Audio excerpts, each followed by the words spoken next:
Assalamualaikum warahmatullahi wabarakatuh. Waalaikumsalam warahmatullahi wabarakatuh. Alhamdulillah, alhamdulillahirabbil alamin. Arsala rasulahu bil huda wa dinil haq liyudhhirahu ala dini kullih wa kaffa billahi syahida. Asyhadu an la ilaha illallah wa asyhadu anna Muhammadar Rasulullah. Allahumma shalli wa sallim ala nabiyyina Muhammad wa ala alihi wa sahbihi ajmain. Amma ba'du. Jamaah salat maghrib yang dirahmati Allah, marilah kita selalu bersyukur kepada Allah. Hanya dengan bersyukurlah itulah hal yang utama dan bisa kita lakukan. Karena apa? Karena hanya dengan hidayahnya lah kita bisa sampai di sini, sampai detik ini, bisa beribadah berjamaah itu karena hanya hidayah dari Allah. Tanpa hidayah itu pasti kita tidak akan bisa sampai di masjid ini. Oleh karena itu, dengan segala kenikmatan yang dilimpahkan kepada kita itu semuanya, maka sudah sewajarnya dan sudah seyogianya kita harus selalu bersyukur pada Allah. Salawat dan salam juga semoga selalu dicurahkan kepada junjungan kita Nabi Agung Muhammad sallallahu alaihi wasallam serta keluarga, para sahabat dan juga para pengikutnya yang selalu mengharapkan syafaatnya di yaumul kiamah. Jamaah salat maghrib yang dirahmati Allah, masih melanjutkan tentang masalah fikih masjid. Kenapa? Karena memang ini penting sekali biar kita itu mempunyai wawasan dan pandangan yang sama tentang kemasjidan itu. Itu amat sangat pentingnya. Kalau kita sudah mengetahui tentang hal-hal seperti itu, maka kita akan bisa sama satu visi, satu misi di dalam di dalam menggunakan dan memanfaatkan masjid itu dengan sebaik-baiknya dan insya Allah mendapatkan ridho dari Allah Subhanahu Wa Taala. Pada kesempatan pada malam hari ini saya sampaikan tentang bagian adzan yang terakhir, yaitu masalah keluar dari masjid setelah adzan. Jadi semua fuqaha itu sepakat itu hukumnya makruh. Makruh itu ya sebaiknya tidak dilakukan ya. Ya dilarang lah gitu ya. Jangan melakukan hal seperti itu ya. Jadi jangan keluar dari masjid setelah azan. Hal ini ada beberapa hadis yang disampaikan, yang akan kita sampaikan, yaitu yang pertama dari hadis Abu Hurairah yang berbunyi, itu tertulis dalam hadis riwayat Ahmad dan Ibnu Al-Jad, yang berbunyi, amarona Rasulullah idza kuntum fil masjidi fanudiya bis sholati fala yakhruj ahadukum hatta yusolli. Rasulullah SAW memerintahkan kepada kami, jika kalian berada di dalam masjid lalu dikumandangkan azan untuk sholat, janganlah seseorang dari kalian keluar sampai dia sholat. Ini yang pertama. Jadi dilarang, tidak boleh meninggalkan atau keluar setelah azan itu dikumandangkan ya. Nanti ada penyebabkan, boleh keluar dengan catatan ada ya nanti. Saya bacakan dulu tentang kemakruhan itu, tentang larangan itu.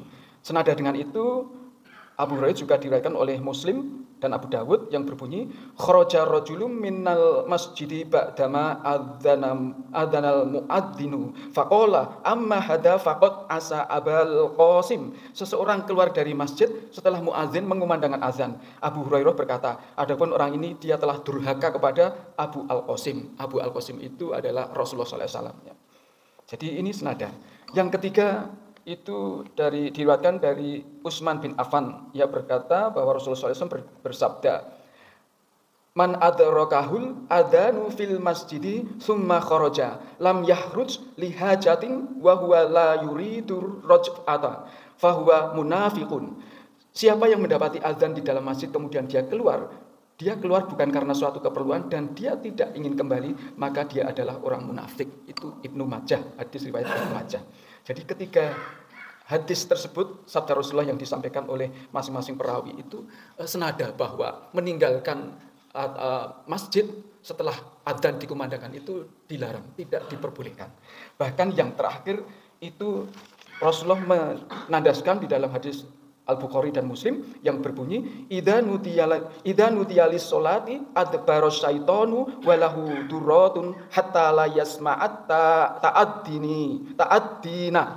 Jika dikumandangkan panggilan sholat, setan melarikan diri sambil terkentut-kentut hingga dia tidak mendengar suara adzan. Jadi agar kita itu tidak menyerupai setan, maka ya kita itu harus tidak keluar dari masjid setelah adzan dikumandangkan. Jadi Jangan menyerupai setan. Ya. Setan itu kalau mendengar adzan terbirit-birit dia, ya, meninggalkan masjid. Ya. Jadi seperti itulah alasannya kenapa kita dilarang meninggalkan masjid, keluar dari masjid setelah mendengarkan adzan, setelah adzan dikumandangkan. Nah, boleh meninggalkan atau keluar masjid meskipun setelah adzan selesai dikumandangkan, boleh dengan uzur. Ya. Misalkan untuk bersuci karena kita batal, atau kita ingin membuang hajat karena nggak bisa diampet lagi, itu diperbolehkan, itu uzur. Atau uzur-uzur yang lainnya lagi. Misalkan ada berita yang amat sangat penting atau musibah atau apa sehingga dia harus meninggalkan masjid itu tidak masalah, itu termasuk uzur. Termasuk ketakutan ketinggalan rombongan, katakanlah misalkan kita rombongan bepergian bersama-sama, kemudian dan terus kemudian ada komando atau instruktur untuk semua jamaah itu masuk ke masjid untuk melanjutkan perjalanan dan seterusnya. Lah itu boleh, itu termasuk udzur, hal-hal seperti itu. Ini Bapak Ibu semua jamaah yang saya hormati, bahwa meninggalkan azan itu intinya adalah tidak diperbolehkan. Boleh dengan alasan adalah ada udzur di dalamnya itu.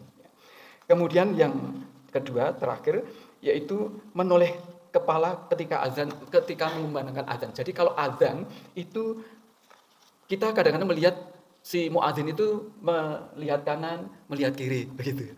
Itu ternyata disunahkan ya. Ada dua pendapat di dalam hal ini, yaitu mereka yang berpendapat bahwa menoleh itu adalah sunnah yang mutlak, menyatakan bahwa menoleh itu tetap dianjurkan dalam rangka melestarikan sunnah memang. Kemudian ada yang berpendapat bahwa menoleh itu ada sebab yang melatari belakanginya, atau ada ilatnya ya, ada alasannya. Jadi bahwa dulu itu kan tidak ada mikrofon, tidak ada speaker, jadi maka menengok kanan dan kiri itu biar terdengar kemana-mana begitu ya. Tetapi sekarang kan ada mikrofon, itu alasan yang kedua ya. Karena sudah ada, semuanya bisa terdengar keras, lantang tanpa menoleh kanan kiri itu, sehingga tidak perlu menengok kanan dan kiri itu. Tetapi kemudian yang dipegang teguh adalah bahwa menoleh saat adzan adalah sunnah yang mutlak, ya, sunnah yang mutlak dan harus dilestarikan meskipun ilatnya itu sudah tidak ada lagi, ya, sudah tidak ada lagi. Jadi alasan untuk menengok kanan dan kiri itu tidak ada lagi, tetapi itu sudah merupakan sunnah yang harus dilestarikan. Artinya apa? Dilakukan itu baik, tidak dilakukan tidak apa-apa, monggo seperti itu ya. Nah, kapan itu menoleh kanan dan kiri itu? Yaitu ketika mengucapkan hayya 'alas shalah. Jadi pas mengucapkan hayya 'alatain ya. Jadi baik hayya 'alas shalah maupun hayya 'alal falah gitu. Jadi yang pertama tengok kanan, ada yang seperti itu. Yang kedua hayya 'alal shalah, tengok kiri gitu. Kemudian nanti yang kanan lagi falah kanan, falah yang kedua kiri seperti itu. Ada yang dua-dua, maksudnya adalah tengok kanan pas hayya 'alas shalah, itu ke kanan semuanya. Kemudian ke kirinya itu pas hayya 'alal falah, monggo, itu tidak masalah. Tidak menengok kanan kiri juga tidak berdosa, tidak apa-apa. Tetapi kalau ingin mendapatkan sunnah, itu sebaiknya tengok kanan dan kiri seperti yang disampaikan di dalam fikih ini. Seperti itu. Saya kira demikian, Ibu Bapak yang saya hormati, jamaah sholat maghrib. Kita lanjutkan esok hari insyaallah dengan masalah yang berbeda.